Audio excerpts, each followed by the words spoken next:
ملک الموت در دست ملک الموت اسیر هستیم و اسیر.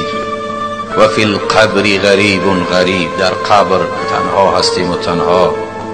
قبر جایی هست که در اونجا تک و تنها هستیم، نه پدر و مادر، نه زن و فرزند، نه یار و رفیق، نه پول و مال، نه خورد و خوراک. فقط چی میبریم؟ عمل، خواه عملی صالح باشد خواه عملی طاغی.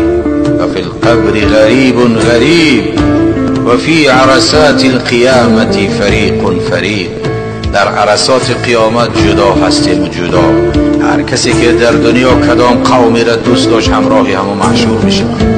در دنیا پیامبر دوست داشتی، مولودی پیامبر دوست داشتی، صلواتی بر روح پیامبر گفتی، به خاطری او قدم زده آمدی گوش انداختی، صحابه را دوست داشتی، روز قیامت قطعی پیامبر و صحابه محشور میشه. لیکن در دنیا از اینها نفرت